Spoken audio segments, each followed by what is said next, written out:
So the historian Josephus actually has an account of someone using Solomonic magic or teaching along with a ring to do an exorcism.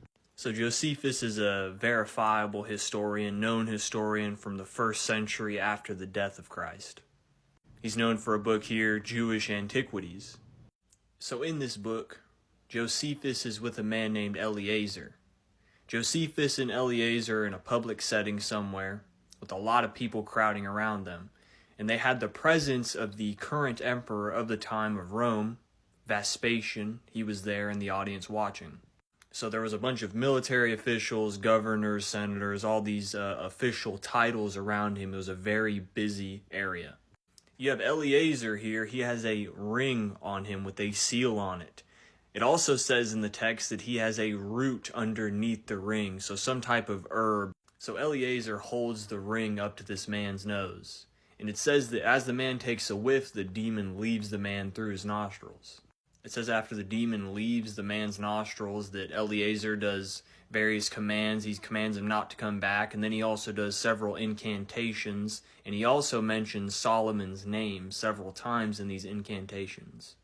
So here we have a valid historian, a verifiable historian, advising that he witnessed an exorcism through Solomonic teaching. So in around 380 AD, we have an itinerarium from a female by the name of Egeria. She travels to Jerusalem and sees a couple different artifacts that are really interesting.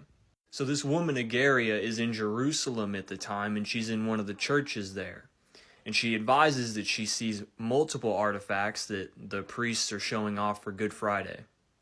So one of the artifacts they were showing is actually one of the anointing oil horns that they would pour anointing oil out of to anoint kings.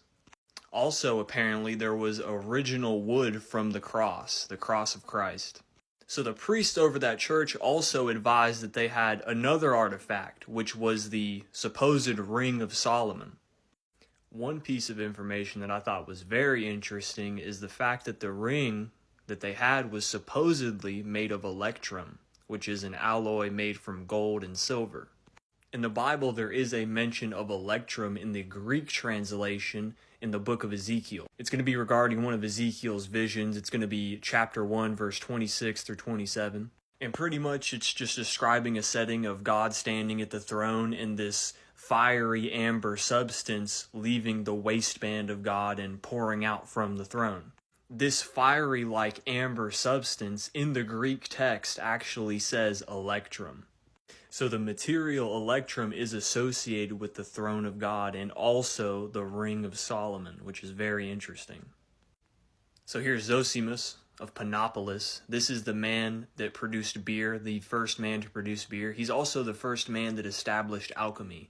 Apparently his teachings and his writings were really taken from the origins of alchemy. So Solomon is a magic practitioner. By this point was well established. This was 300 years after the death of Christ. However, in terms of Solomon being into alchemy, that wasn't really mentioned as far as we know.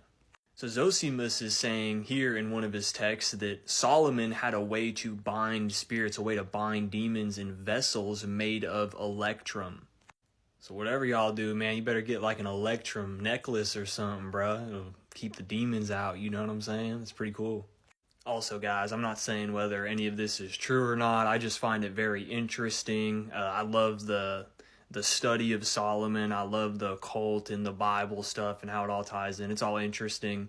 So just keep that in mind. Like, I'm not, saying it's true or anything.